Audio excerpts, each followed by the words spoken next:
Bonjour, dans cette vidéo je vais vous parler des origines historiques de Noël. Cette célébration commence il y a bien longtemps, bien avant l'Empire romain. Nous voyons déjà l'origine à l'époque de Nimrod. Nimrod, le constructeur de la tour de Babel, et à cette époque, le 25 décembre, c'est l'anniversaire de Tammuz, fils de Nimrod, considéré comme le premier antichrist. Nimrod épousa sa propre mère, dont le nom était Sémiramis.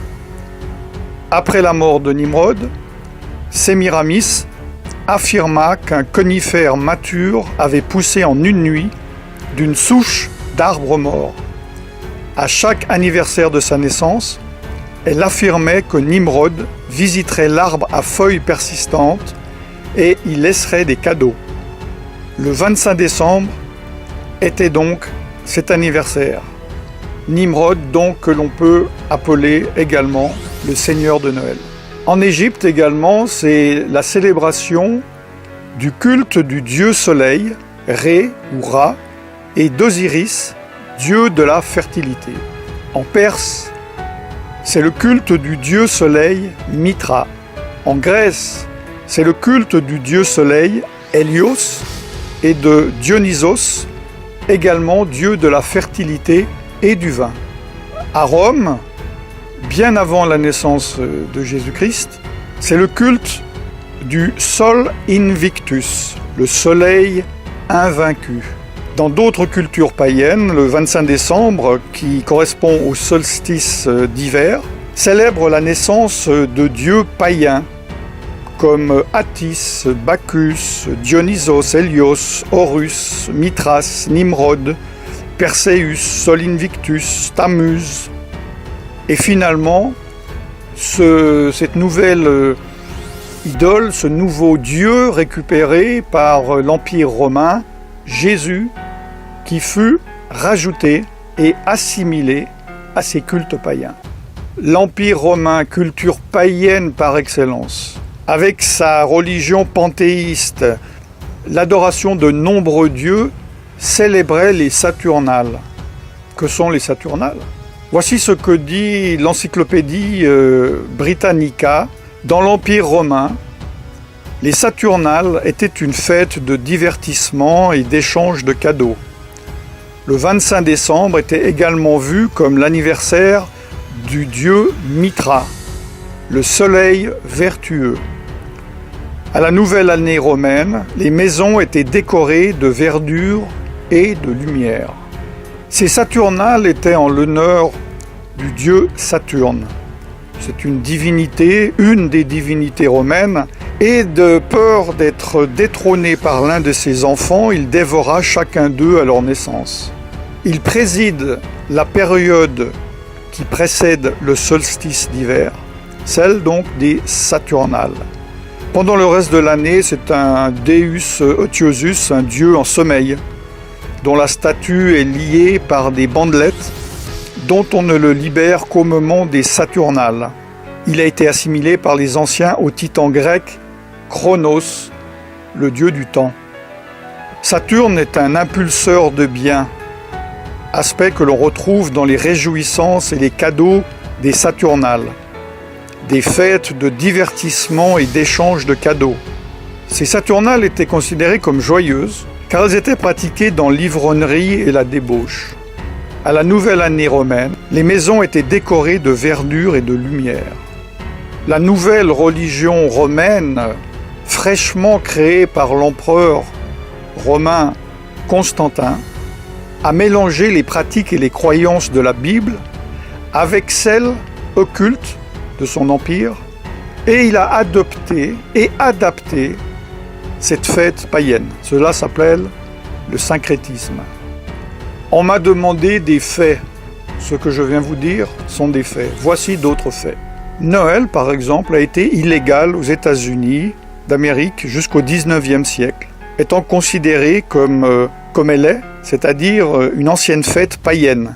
Vous pouvez voir sur le panneau en anglais que je traduis « Avertissement public », l'observation de Noël ayant été jugé comme un sacrilège, l'échange de cadeaux, de célébrations, l'habillement fin et d'autres pratiques sataniques similaires sont interdites. Autre fait, au XIXe siècle, en Grande-Bretagne, Charles Spurgeon, surnommé le prince des prêcheurs, une personne appréciée par tous les protestants, les évangéliques et les pentecôtistes. C'est une référence dans ce milieu. C'est moi je dirais, un revivaliste avant son temps.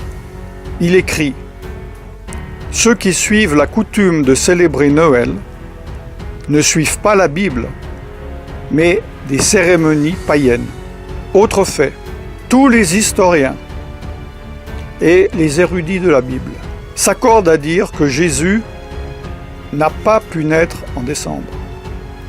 Il faisait trop froid en hiver, pour différentes raisons que j'ai déjà données dans d'autres vidéos. Plusieurs supposent qu'il soit né au début d'automne. Là, c'est la fin de l'année des récoltes, pendant la fête ordonnée par Dieu dans la Bible, nommée Sukkot, ou fête des tabernacles. La Bible est claire. Elle interdit la participation au culte païen, même si ceux-ci sont maquillés et décorés. Jérémie 10, 2 dit « N'apprenez point les façons de faire des païens. » Jésus lui-même a dit « Vous ignorez la loi de Dieu et observez la tradition des hommes. » Dans Marc chapitre 7, verset 8. Évidemment, un de mes versets favoris, « Mon peuple périt, faute de connaissance. » Osée chapitre 4, verset 6. Concernant certains aspects de Noël, prenons les décorations de Noël. Les décorations de Noël sont-ils dénuées de toute signification? Lesquels de ces symboles, à votre avis, sont païens? En fait, ils le sont tous. Par exemple, le hou est utilisé dans les rituels païens pour la fertilité. La décoration d'arbres est une tradition païenne de Babylone, puis de Rome, de l'Empire romain. Les cadeaux et les offrandes sont une tradition babylonienne. Le sapin est le symbole païen de la fertilité. Même les bûches de Noël, est une coutume païenne de sacrifice sur le bûcher. Venons-en au Père Noël, tellement aimé des petits et des grands. Le Père Noël est-il libre de toute religion? Beaucoup de personnes croient que le nom de Saint Nicolas se réfère à l'évêque de Nicolas de Myre. J'en ai déjà parlé dans d'autres vidéos. Mais les historiens déclarent que ce personnage est une pure légende. D'ailleurs, dans les années 70-70, le Concile Vatican II a formellement déclaré qu'aucun évêque de l'Église catholique romaine du nom de Nicolas n'avait jamais existé. En anglais, la langue la plus utilisée du monde, le Père Noël est appelé Santa Claus. Santa, dans les jeux ésotériques, est l'anagramme de Satan. Selon l'encyclopédie, le nom de Santa était le surnom pour le Nimrod, dont je vous ai parlé en Asie mineure, qui avait les caractéristiques d'avoir une longue barbe, une reine, pas la femme d'un roi, mais l'animal, sans oublier qu'il est né, comme je vous l'ai dit, le 25 décembre. Le Père Noël est connu dans notre culture comme étant éternel. Comme un Dieu, il connaît toutes nos actions. Comme un Dieu, il juge nos bonnes ou nos mauvaises actions. Il est donc représenté, sans que les personnes ne se rendent compte, comme étant omniscient, omniprésent et omnipotent. Ces qualités n'appartiennent qu'à Dieu lui seul. Les enfants prient Santa afin qu'ils obtiennent des cadeaux, des faveurs, des bénédictions, au lieu de prier Dieu. Comme j'espère vous le savez, le Père Noël, sous sa forme actuelle, joviale, obèse, a été créé de toutes pièces dans les années 30 par la société Coca-Cola pour vendre ses bouteilles de boissons. N'oubliez pas, chers frères et sœurs, que la parole de Dieu dit « Je suis l'Éternel votre Dieu, et tu n'auras pas d'autre Dieu que moi ». Exode chapitre 20, versets 2 à 3. Dieu également a fixé des fêtes.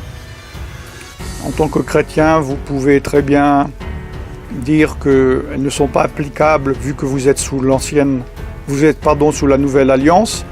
Je ne vais pas traiter de cela.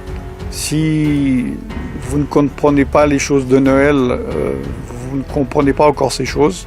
Mais Dieu, dans Lévitique, tout le chapitre 23, a parlé de ces fêtes, les temps que lui-même a fixés, son calendrier.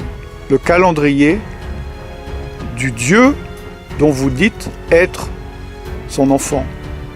Pourquoi vous rassemblez-vous dans le calendrier que Satan a fixé, au lieu de vous rassembler dans le calendrier que Dieu a fixé?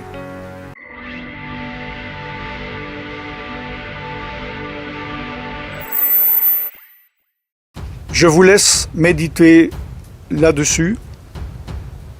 À partir de ce jour, vous ne pourrez plus dire que vous ne saviez pas.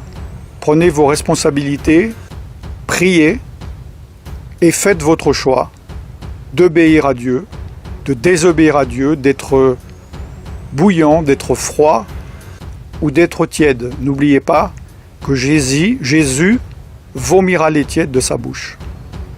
Je ne vous souhaite donc pas un joyeux Noël. Par contre, je vous bénis dans le nom tout-puissant de Yeshua Mashiach, Jésus-Christ de Nazareth, le Fils de Dieu, et je vous dis à très bientôt. Shalom.